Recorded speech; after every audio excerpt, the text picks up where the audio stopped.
welcome po ulit sa aking YouTube channel, Quezon Province Realty TV. Okay, it's me again, Miss Geraldine Villarasa. Okay po, nandito naman po ulit ako sa isang barangay dito po sa amin sa Tagkawayan, Quezon. Meron na naman po akong iaalok sa inyo na property. Siya po ay 2.3 hectares. Then, hindi po siya along the road. Ano po? Yan pong natututukan na yan ng aking camera. Yan po yung barangay road na nagko-connect po doon sa town proper. Dito po sa barangay na to, then hanggang pong town proper. Kita nyo naman po kanina yung video ko, mula po sa town proper hanggang dito po sa areang to ay wala po talaga kayong nakitang rough road. Lahat po siya ay cemented road. Then yung pong property, yung 2.3 hectares ay may right of way. Sagot naman po ni seller ang right of way. Ano po?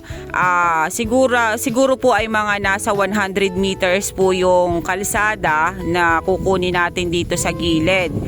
Then mula po sa town proper ng Tagkawayan, Quezon, nasa 8 kilometers po ang layo niya. Ano po? Okay po, tara po at papasukin natin ang 2.3 hectares ng Tagkawayan, Quezon. Okay, mamimili na lang po tayo dito kung saan po natin kukunin yung kalsada. Ano po?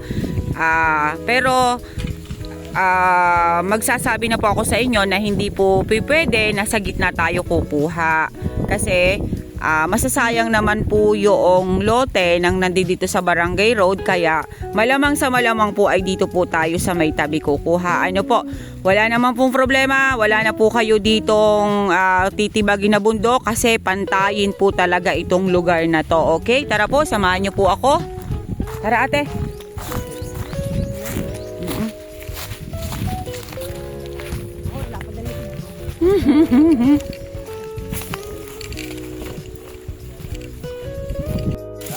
Okay po, hindi po siya 100 meters. Ano po? Napakalapit po nito sa cemented road. Tansya ko po ay mga 70 to 80 meters lang po ang layo niya doon sa cemented road. Ano po? Ito na po yung i-start ng property. Okay, ayan.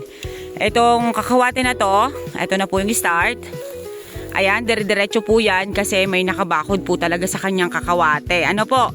Then may mga mahogany po siyang nakabakod dyan sa pagitan po ng isang proper. About po sa electricity, ayan, meron po tayong electricity dito sa area mismo. Then ayan na po ang area. Wow, flat na flat po ang property. Ayan, mga mahogany po na malalaki na. Then dito po sa bungad, nasayang naman po yung mangga na bual po nung siguro bagyo na to. Ato may kakao. Ayan. Then may mangustin. Ayan. Then may bahay po siya na maliit, half body po siya. Then ang kagandahan po dito sa lugar na to ay may nawasa na po. Ano po? May source of water po talaga tayo. Ayan. Ayan po siya. Pantayin po ang area. Ayan po ang mga nyug niya Ayan. Marami rin po siyang mga rahog. Then ito ay kakao. Then ayan po, meron po siyang kulungan ng baboy. Ano po, mayroon po ditong pwedeng paglagyan na ng baboy sa area. Depende po sa gusto po ng buyer kung kayo po ay mag-aalaga or hindi. Ayan, ito po yung isang pitak na pang patiner. Ayan po, pang patiner. Bali dalawa. Then pang inahin naman po siya. Yung ganyan po na may mga bakal. Ano po?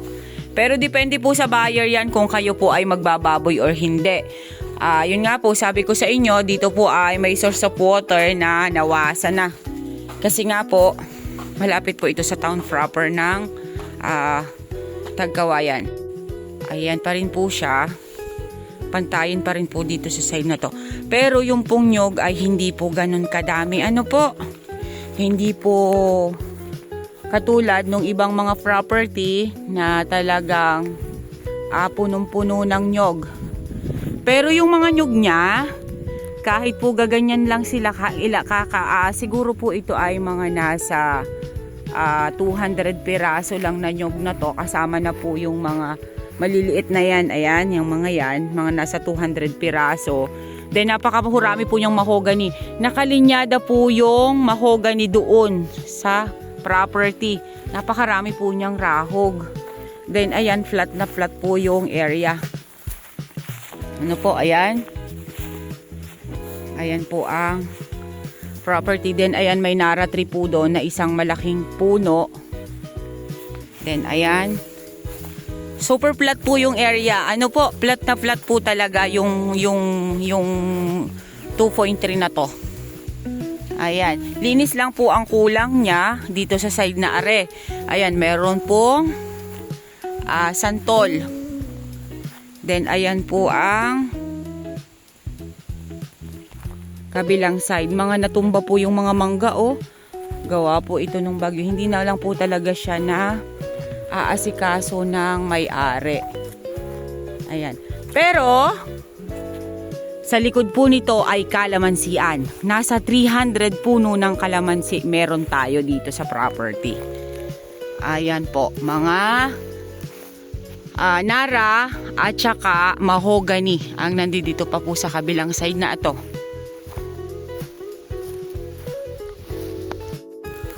Yun, no?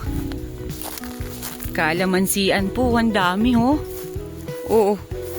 Flat na flat po yung property, promise.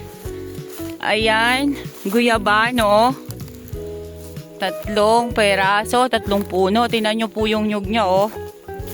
Ang bababa pa rin po niya, pero ang daming mamunga. Then, ang kalamansi ay eto. Ayan po siya, oh. Kalilinis lang po nung may-ari, pinalinisan po itong kalamansian, kaya ayan, makikita po natin marami pa pong mga damo-damo na natuyo dyan sa kanyang katawan. Ayan, guyabano again.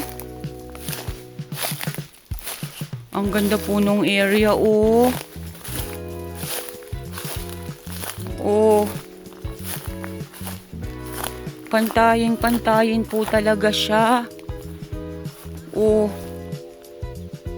Ang ganda po niya, oh.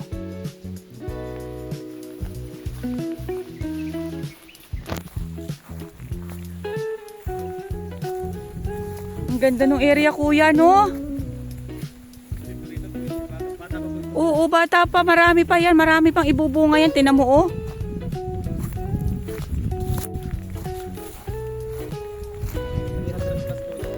Oo nga. Oh, ang dami po talagang sintunis, oh, or kalamansi. Halos pinakang malaking part po ng property ay kalamansian. Ano po? Opo. Ano sintures? Kalamansi o dalandan? Ay, dalanghita. Dalanghita po. Iba po kalamansi. Hi, sorry. Akala ko naman ang sintures ay kalamansi. Iba po. Iba po yun. Yung kalamansi po yung kinukuha nila. Ibig sabihin po, may kalamansi pero may daranghita. Ito pong sa bunga, daranghita. Okay, yung pong nasa likod ay kalamansi. Ay, sorry po mga viewers. Sorry. Akala ko po ang sintures ay kalamansi. Yun po pala ay daranghita. Daranghita po itong nasa bungad na to. Ito pong ating unang pinasadahan. Ano po? Okay. May mga kalamansi din po siya. Pero po yung binanggit ko po kanina na sintures, na akala ko po ay kalamansi, ayun po pala ay daranghita na sa 300 plus kapuno. Yung pong kalamansi ay meron din pong pangilan-ngilan sa area. Pero ang 300 plus po ay yung daranghita. Ano po? Ayan, daranghitahan. Yan, yung vlogger ito. Aba. Doon tayo sa mga may lansones, kuya, ate. Ayan. Sa gusto naman pong gumawa ng itlog na maalat. Ano po? Ito po ang isa sa sangkap ng itlog na maalat. Ayan. Ito po ay lupa ng Sabi po nung bata pa ako ay nuno sa punso daw yan. Yan, ganyan. Sabi po nung bata pa ako. Pero nung po ako ay negosyo ng itlog na maalat sa Albay, yan po yung isa sa sangkap na ginagawa namin, ipinoprocess namin para ipambalot doon sa itlog ng itek. Yan pong lupa na yan, ang gagawin po namin dyan, lalagyan po siya ng tubig, dudurugin po namin yan sa tubig, then lalagyan po namin ng asin na may takal, then yung pong itlog doon pagugulungin, ibabalot po sa itlog yung putik niyan. Ayan, kaya kung yung makakabili po nito at gusto pong mag-itlog ng maalat, ayan, marami po tayo ditong pangbalot or pang-process ng itlog na maalat. Ayan, marami po palang guyabano sa mga nasa gitna po siya ng mga dalandanan. Ano po? Okay. Okay po. Ito pong mga nakabakod na to na mahogany. Ayan, makikita naman po niyan. Isang diretso po yan. Mula po yan dun sa pinag-umpisahanan ko ng vlog. Isang diretso po yan papunta dito. Pasok po yan sa property. Kaya po sa makakabili nito, siya po ang mag-harvest ng mahogany na yan. Ayan, ang dami po niya oh. Okay, tara po dun sa... Ayun, ang lansonisan.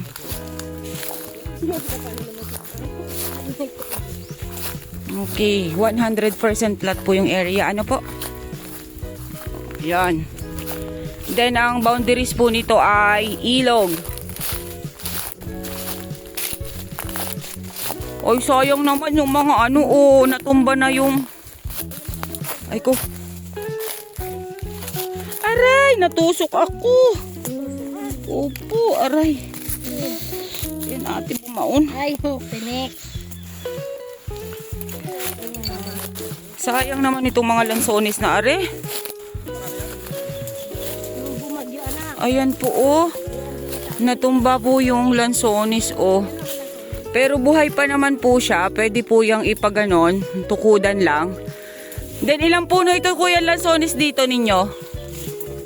Isa, 2, 3, 4, 5, 6, 7, 8, 9, 10.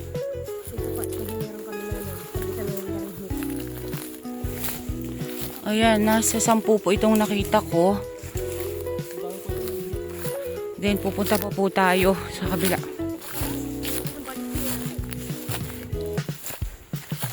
Ayan po siya. Hindi na po nila natapos. Marami pong lansones. Marami pong puno ng lansones dito sa side na are. Ayan.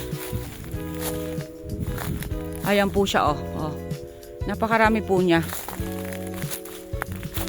Mga nasa 20 puno po ang lansones. Ayan. Flat na flat po yung property. Ano po? Dito po sa part na to, ito po yung hindi na po nila natapos na patabasan.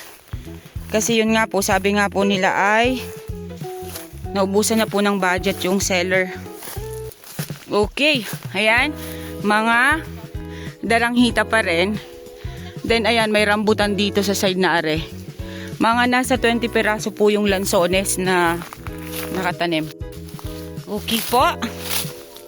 Nandito po yung sapa lang po siya. Ito pong side na are. Ayan. Sapa po yan. Medyo po talaga siya medyo po siya marumi. Kaya hindi po natin makita kung may tubig o wala. Pero ang kagandahan po nito ay may source of water po dito na nawasa sa area. Ito lang pong likod na to ang medyo marungis na, hindi na nga po siya na abot ng pagpapalinis ng seller. Ano po? Ayan. Then hanggang dito po sa dulo ang daranghita. Hindi na po ako magbabanggit ng kalamansi at hindi po pala kalamansi yung daranghita. Okay, ayan po. Dito po sa side naman na are, meron naman po siyang pili.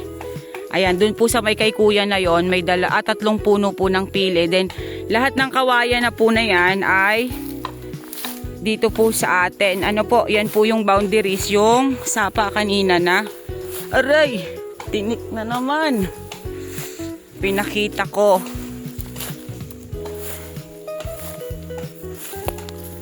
Hindi ko na po pupuntahan yung ilog. Ilog ba? Usapa ate. Ilog? Ilog. Ayan po yung ilog. Hindi ko na po mapapasok. Ano po kasi medyo po ano po yung damo. Ako po yung natatakot. Ayan po, ilog po siya. Ilog po yang nandyan. Pero yung nandun po sa may dulo ay sapa lang yung pinuntahan ko po ng una. Then ito po ay ilog na.